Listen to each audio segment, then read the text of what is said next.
Welcome. This is Dr. Drew Murphy, and this is Chem 1 M1411 videos. I just want to start this off with a little bit of an introduction. We'll talk a lot in class itself about class itself. So the video content is really just lecture stuff, and what I want to, my goal is, I should say, is that I want to keep these relatively short so that it's not overwhelming to watch hours and hours of video. So uh, let's dive right in. Uh, First off, as we're starting, we want to think about what exactly is chemistry. Our official definition here is science that seeks to understand properties of matter by studying the structure of particles that compose it. So this gets us at something called particulate theory, which is how we're going to approach uh, chemistry. And so we look over here, we have an example. Whoops. We have an example of carbon doing two different things as graphite and diamond. And we'll talk throughout the course about how particle structure and properties relate to structure and properties of bulk materials. Um, Chemistry is, and this is how I like to think about it. Chemistry is where we start to think like a scientist. And so our goal is not necessarily that you have to become a master of all things chemistry, but that we have to be able to critically think our way through uh, scientific problems. So we're going to start thinking like a scientist, right? And we're going to get some sort of understanding of what the natural world is like. Okay? Um, Chemistry is what we call empirical, and we're going to use this word several times throughout the course, which simply just means that we're basing our ideas and thoughts. Everything is based off of experiments by making observations, collecting data, and working through things that way. Excuse me. Um, as far as data, chemistry walks this line of being, uh, I don't really want to use the word bipolar, but two different sides of a coin here. One of those is qualitative, and one of those is quantitative. Qualitative meaning we're dealing with identity, um, meaning that we're concerned about the quality of something. This is descriptive. We have to be able to describe how, and we have to describe why things work the way they do. Um, Quantitative deals with amounts. This is the other side of the coin here. Quantitative deals with uh, measuring stuff. How much is there, right? So we can qualitatively identify what the substance is. We can quantitatively define how much of it is there. What is the amount of that in a particular sample? Or how do we figure out what things are? That kind of stuff. Okay? And we're going to do both of these things throughout the course. All right. Oh, damn it. I wrote over this. Sorry. Um, Particulate theory, this is what I was hinting at the beginning of this. Um, we're going to use the structure of the particles to determine what the properties of the stuff are. And we're going to try to relate molecular or some sort of physical structure to the bulk material, what kind of properties we see in everyday life. Our big idea that we want to get through into this first lecture is to think about the scientific method. This is one, two, three, four different ways of thinking through it. And every one of these is a little bit different, but it's just because there's not really one set idea of scientific method. Okay. The ideas are all the same. And I really like this cyclical one in the middle here. We want to, and all these have the same kind of idea. You have some sort of question or you have a curiosity, you want to make some observations. This leads you to formulate a hypothesis. Yeah, I'd have it here. Okay, good. Um, Formulate a hypothesis, which you can test with an experiment, and then you can refine your experiment and all this other stuff by doing observations and more experimentation. And uh, this blue one down here is the one from our book. If And something they leave off, which I like that these other ones do, is you have to communicate your results. So we're going to work on communication too in this semester as well. Some sort of report is how you're going to do it. If you're thinking about doing science as a career, ultimately the end goal is peer-reviewed journal article. So you have to be able to get it to where other people can reproduce your experiments. Okay? Um, let's get into this a little bit. I just want to hit on some key terms in here. Uh, we'll start over here with hypothesis. I'm going to change my color. Okay.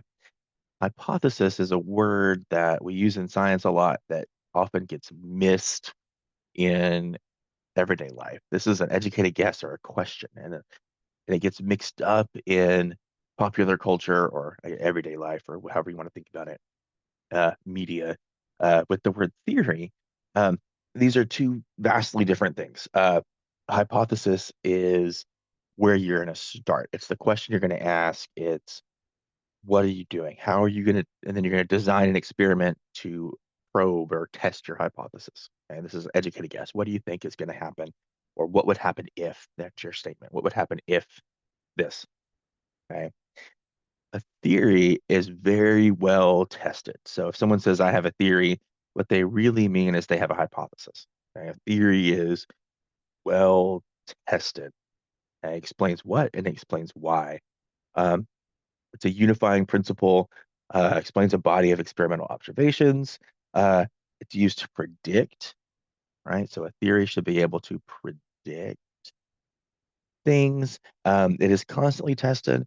And one thing we're going to get at in here is that theories are never proven or disproven. They're only ever supported, uh, or they can be modified. Okay. Um, we'll get into this, especially, well, I guess more in Gen Chem too, really, but um,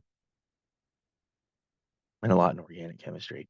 You can always just say, well, this is what we know up to this point. It doesn't mean that in the future we're not going to discover something or there's going to be another experiment that refutes what we currently know as the main theory. Um, but it works for now. Okay. We can reject that or modify that if new and important information comes up. So a lot of this comes from Dalton's atomic theory. This is a good one to know. And we'll come back to this probably, excuse me, more later on. Dalton, there we go. He was one of the first ones to put out this idea of atoms, and we'll talk about atoms and theories and stuff later on. Um, but he said that matter is made of tiny indestructible particles called atoms. And he had all these steps, and we'll go through this. And everything that he listed out still holds true today, except for one word in his theory, and that's indivisible. Because now we realize and we have further experimentation that shows that atoms are actually made of smaller particles, and we'll get into that too, protons and neutrons and electrons, and you can even break those down into smaller particles, but then we start getting into more of a physics question, and we don't want to go that far. Um, so Dalton's atoms made of particles theory is a theory, okay? And that means it's well tested, and it's going to explain what and why, and and everything that we're going to talk about, Dalton's theory still holds, okay? The other term we want to be familiar with here is a law, okay? Law, I say, describes how nature behaves, right? A law is this overarching idea uh, that talks about observed patterns. Okay. Maybe there's a mathematical equation. Towards the end of the semester, we'll talk about ideal gas law, and there's an equation that goes with that that explains gas behavior. Um, what we're doing is we're trying to explain a relationship between phenomena that we've observed, right? That our theory is all about. Um, so one of these good examples here is law of conservation of mass. This is where we're going to start when we start doing stuff. I'm not good at writing on my screen. Law of conservation. There we go. Okay. So this was first put out by Lavoisier, who did a bunch of combustion things. And then a combustion reaction, you basically put your sample in a container and burn the crap out of it. And he was trying to be very precise. And so he would measure everything before burning it. He would burn it and then measure the mass of everything afterwards. And no matter what he did, he always saw that the total mass before he burned everything and the total mass after he burned everything was always the same. And so he comes up with this idea of how uh, the mass doesn't change, right? And there's different ways of saying this. You can say the total mass of the universe is constant, which, physics people will argue with that. We're going to not worry about it right now. Um, or we can say, we tweak it a little bit for chemistry. We just say, well, uh, the total mass remains constant during a chemical process. Or we could say that the, uh, I am totally drawing a blank. Sorry. Uh, oh yeah, the mass is neither created nor destroyed. That's our way of thinking it. So that works too. There's lots of different ways of saying that. And technically, I'm going to say the physics people are right that the law of conservation of mass doesn't really exist. Um, but we'll dance around that some more in Gen Chem 2 when we talk about nuclear chemistry. Okay. I think this is it for our first video. Remember, have questions, let me know, and I'll be seeing you.